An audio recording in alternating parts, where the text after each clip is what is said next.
this channel. I'm super excited to have you here today with my 2015 BMW M4. Now, as you guys can see, since I last got it, I have done a couple things to the car. And really quick, let's go over them, and then I'm gonna show you my favorite mod that I've done to date. It's absolutely transformed the car, and you could even say added around $10,000 in value, and I'll get to that in a second. So first things first, you guys saw me do the front grills in the black finish, gloss black. It's a must do. Makes the car look newer, nicer, everything like that. Pretty standard. Something that I did in the meantime was I installed the M3 CS front spoiler that I had on my F80 M3. It is a little bit chipped up because I do have some miles on it, but I plan to get it re-clear coated at some point. But for now, it looks good. It bolted on fine, and I was able to just kind of cut down these little trim pieces in the back, install it just like it was, and obviously it fits perfectly. So I think it really gave it that really nice aggressive look to the front end, makes it look a little bit lower, and just brings everything together. I'm really starting to like these headlights more and more with the silver wheels, which I'll show you guys now in a second. Obviously you've seen them already on the channel and you've seen them here, but these are the HRE FF04s. I had these since I've had the F80 M3. Of course, and I'm not gonna, make the same video twice, but I am reusing the set of wheels as I kind of expected I would. I really love the mineral gray paint against the silver, the hyper silver finish on these. These are 20-inch wheels, 265, 30, 20 tire in the front, and then like a 295, 35 tire, something like that in the rear. And we'll go over there in a second, but obviously this is the nice looking wheel with the butte blue caliper behind it that looks fantastic. These things have really nice brakes, and I really am appreciating the way it's driving right now because I haven't lowered the car yet. If you noticed, obviously when I did the wheels the last time, I pretty much lowered the car right away, and it completely ruined the drive quality. And I live downtown Chicago, so drive quality around there is important to me, whether it be getting out of my garage, getting anywhere, and being able to drive the car. So as much as I love going for the aesthetically pleasing look, when I put these wheels on, I was really impressed by kind of how they looked and how even the car looked. Because if you notice, the M3 or the M4 chassis is a little different than the M3 in the sense that the suspension from the factory is a bit more even. There's that equal gap between the two wheels. And yes, it's still a gap and it's still ugly, but it's not as bad as the M3, where the M3 had this tucked look in the rear from the factory, and then it had like a huge similar gap in the front. So this at least looks even, so I think it can at least be pulled off. I was gonna do the KW height adjustable spring kit, but I'm not sure if I'm gonna do it anymore. I still might, but we'll see. For now, I really like it. It's my daily driver, so it's really proving to be the best daily driver ever so far as it sits, because I've got the stock adaptive suspension rather. Moving to the rear, you guys saw me install the IND carbon fiber rear trunk spoiler. The fitment isn't perfect, but it's pretty good, and the fit and finish is like really solid, but you can't really complain there. There are a little bit of little splotches on it, but it's a custom-made carbon fiber piece, so can't really go wrong there. Obviously, you got the M4 badge from BMW, Elmhurst BMW, our favorite dealership, right over here, and installed that myself. Was a little worried, but taped up the old one, took that one off, glue gun, fishing line, all that good stuff, took that off. And obviously we've got the S Media plate with the black plate frame down here. Same diffuser you guys saw me install in a previous video. The hydro dipped one, really still think it looks great. Polished up the exhaust tips, bought some M Performance exhaust tips for it. Some fake ones from whatever AliExpress or whatever for like 200 bucks or eBay, and those didn't fit, so I had to return those. So now obviously the exterior mods are super cool. They make the car look better, more manly, more aggressive, and just overall just sexier, and I get that. But you don't spend your time outside the car, you spend your time inside of the car, and that's why for me, being kind of a tech guy, it really bothered me that this car had the old iDrive. Now it was my sacrifice when buying the perfect spec 2015. I had to kind of deal with the old outdated technology because I had a 2018 that had the new nice iDrive, and I looked everywhere. I thought maybe I could code it out, maybe I could do some kind of modification. You guys know I replaced the speaker inside because I really wanted to make it perfect, and then I came across retrofitmybimmer.com, and they actually were nice enough to give me an amazing discount on this system so I could show you guys a lot more about it. So with that being said, let me put down the top, and I'm gonna get right into how I installed it and just how amazing it really is. So as you guys can see, nothing looks out of the ordinary here. It looks exactly like you'd see a 2018 car, but this is actually a 2015. So the difference here is it's got a new screen and a new iDrive module from the newer cars that's coded to the actual VIN itself, which is incredible because it's literally a plug-and-play system. All right, you guys, so as you can see, the full installation process is done and it looks completely factory and OEM, and that's because it is. So I'm gonna show you guys exactly how I did it and give you all the clips. So here's a walkthrough right now. All right, you guys, so before starting this install, I wanted to show you how the different iDrive looks. Now, obviously this is not a touchscreen, but if you go through the iDrive, you can see that it is definitely outdated and considerably different than the other one. You can even go to navigation. Obviously there's no CarPlay, ignore the low tire. And you can just see, yeah, it's the old one, right? Simple as that. So take a quick look. This is the last time this is gonna look like this. And the screen kind of has this like sheen to it that's not as glossy, I've noticed. So yeah, so this is the preview of it before, and let's get started on ripping all this apart. So first things first, we're gonna remove the negative terminal on the battery, which in this car is back here somewhere. Gonna need our handy dandy trim removal tools a lot today, as far as I'm aware. So get these out.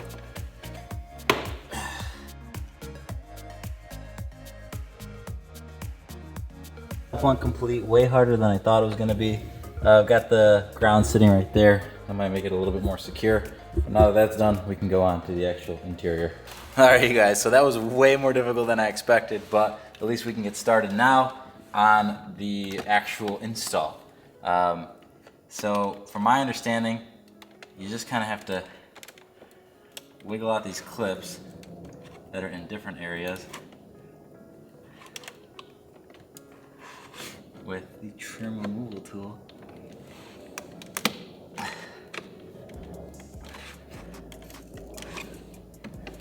You know, everyone says to do as much stuff by hand as possible.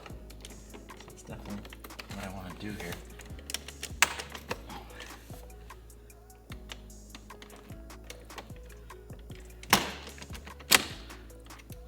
Not scratch anything. That was, I don't want to jinx this just yet.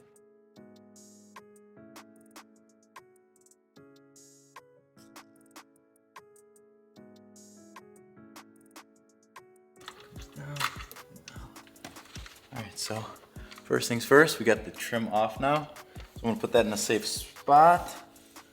Doesn't get damaged, and so it's out of the way.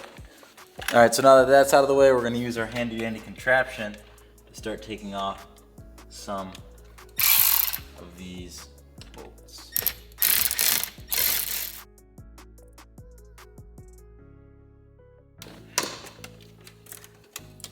Okay. Everything in this car comes apart surprisingly easily so far. So let's not jinx it. Besides the battery. The battery is a pain in the ass. So.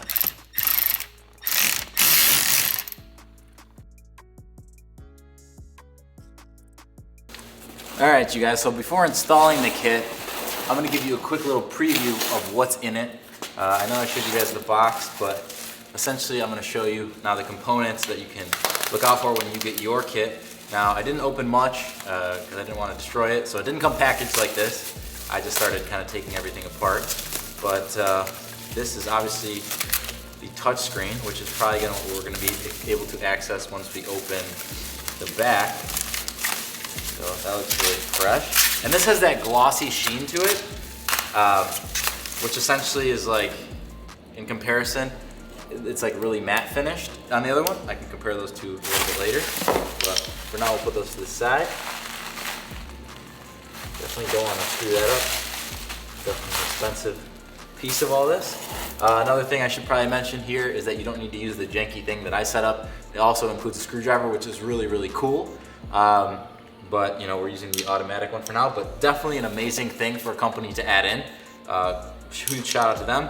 Trim removal tool, which I might actually start using theirs instead because I know this one works. Really nice high quality tools here, guys. And this they threw in just for fun, which is a super cool add-on, the Ethernet cable for Ethernet to the OBD. I have one of these, but always good to have, and this is a really nice heavy duty high quality one. So shout out to them for that. And then the most expensive piece of it all is right here. But I can assure you guys that it's worth every penny. This is the new module. So right now let's hop back in the car and take out the current module and plug this one in and plug the screen in and see where we're looking. All right, so hopping back inside of the car, you guys can see, obviously we got the old screen in still. So I'm going to really quickly show you guys that there are 2 screws here and here. And I believe that should be all that we need to take out to do this install. So let's see. All right, you guys, so this is the original screen, my fingerprints all over it, and this is the new touch screen. You can tell they're a little bit different.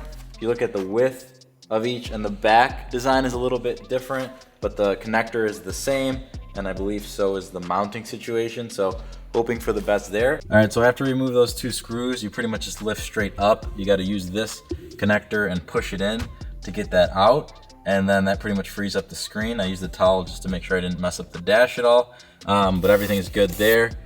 Maybe dust while you're in there, and now I'm gonna put the new screen in and hopefully we'll be good. I'm gonna put that in first because it doesn't get in the way at all of this, and we can move on to that after the fact.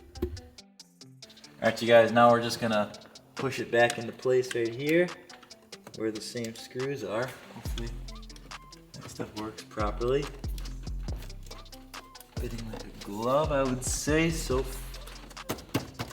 far.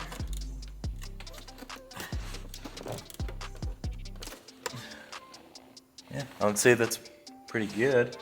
Well, very good.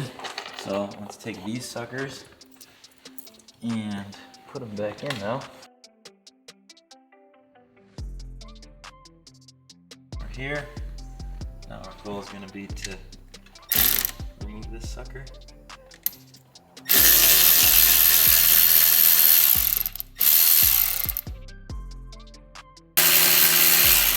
I was initially really afraid of doing this job because I don't like working on interiors and stuff, but then I just started to think, anybody who works in your car is going to be another human, and they're probably not going to care as much about the car as you do, so it's probably best you do it yourself.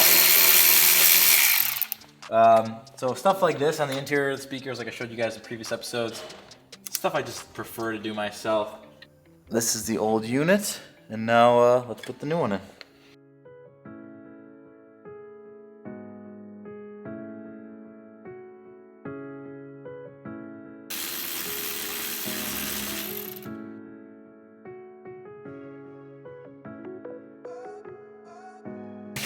So now we'll just ground the battery again. And let's see how this looks. Let's see if it worked. Let's see if we can post the screen on eBay, or if one of you guys wants it. For some reason, I don't know why, but for some reason. Ooh-wee. We got some faults, but we'll figure out what those are. Wow. First reaction. Awesome. Low tire. Okay, tire pressure menu. Cool. I knew that already. Oh, the doors are all open. Door open. Check brake. Okay. Okay. Cool. That's working right. I'm excited, guys. This is really cool. This is really, really, really cool. I'm gonna go over more of it with you guys, and we'll get the CarPlay going, but let me tuck this trim away, and man, this is really cool. So first impressions are, this is awesome. Now, I didn't get my last F80 in a wreck or something, but it almost makes me emotional to see that display again, because it's been quite a while, and I sold my car, so I don't really deserve any sympathy, right? But knowing that this car has the one thing that was missing from that car makes me really excited. So let's get this back together and let's play around with this, because man, I'm so pumped to see how this is gonna be once everything's in. I know everyone with the 2018 and maybe people who just don't care are like, why would this excite you so much? But this is really cool to me. All right, you guys, so now that I have it in, I'm gonna play with it, drive it home tonight, and just go over everything, make sure everything works properly so I can suggest it to you confidently. And yeah, so I'm gonna go through the CarPlay, I'm gonna go through the navigation, I'm gonna go through, make sure the sound system, everything's proper, the voice to text, just to see if it's truly like my 2018 was. And if that's the case, then I have a really, really good recommendation for you guys. So far, I'm super stoked, couldn't be happier. Install was very, very straightforward to say the least, and I couldn't be happier about that. But essentially what I did was took apart all this trim right here, which is super duper easy. You can literally do it with your fingers if you want to. They actually include a screwdriver and a trim tool, so you don't need any tools to do this that aren't included in the kit, which is absolutely so sweet. I love companies that do stuff like that. And then all you gotta do is take apart a couple of these things, which everything pops out super easy on this car, especially because these cars are a little bit newer. It's super easy to work on them. And then there's some screws that are holding in the screen. That pops out, a couple clips, pop it in and out. You could do the whole thing probably in like 30 minutes, and you could be a complete novice and do this, and it's really gratifying because it works right away. Now this includes CarPlay and all the other functions, etc. Navigation is the only thing that does not work, but it does work on CarPlay, and CarPlay's navigation is fantastic because you get to use Waze and Apple Maps. So there's really no drawbacks to doing this mod at all. The new screen is a touch screen, and it's a lot brighter, which is super cool, and that's almost a must when it comes down to driving a convertible in the summer. You got the sun beating down and you really want that nice, bright, beautiful screen. You've got better, literally everything, better art, better communication. Everything works with all the options on this car. The Bluetooth works super, super well. It connects even better than my 2018 did, because this is like literally the newest, latest, and greatest when it comes down to iDrive systems that are functional for this car. Now, you guys should definitely check out their site. They've got stuff for every single car, 5 Series, 6 Series, 3 Series, every single different model for the most part that's kind of latest and has the ability to upgrade its iDrive. You guys can use code Kyle at checkout for an awesome discount on your purchase, and I guarantee you're gonna be happy with the result. And the reason I think it adds $10,000 in value is the fact that this car being a 2015, if it was the same car with the same options, the same mileage, being a 2018, you'd literally probably have to ask another $10,000 in value for it, and all you get different is some taillights, maybe some headlights if you get the executive package, and this screen up here. And those things, as long as you get LED taillights and LED headlights, you're looking good no matter what. So really the only thing you have to deal with is this screen. So this is pretty much, in my book, makes the car worth $10,000 more. It doesn't necessarily mean it is, but it kind of gets rid of you needing to buy a 2018. And for that reason, I absolutely love this mod, and I'm gonna do it to any old BMW that it's applicable for 100 million %. But like I said, guys, this is literally my favorite mod I've probably ever done to a car, just because it completely transformed something that I didn't think was even possible. So once again, you guys can use my discount code Kyle at checkout. I'll put all the links in the description below so you can check them out. They were nice enough to really help me out on this setup, and I did test it out for over a month just to make sure that everything was good. There was not any weird quirks or anything like that, and it's fantastic. So anything I ever tell you guys or recommend, I'm gonna vet completely, and this is definitely one of those awesome companies. So definitely recommend supporting them if that's something that you need for your car. And guys, as always, like this video if you liked it, dislike it if you did not. Subscribing would mean the absolute world to me. You can follow me on Instagram at SoulCarMedia for all the kind of behind the scenes, and then at Kyle Soulcar for all of my personal stuff, etc. But once again, guys, thank you so very much for taking a look at this car with me. I really am looking forward to making more videos of it and bringing them to the channel. So once again, thank you so very much for watching, and I'll see you in the next video. Peace.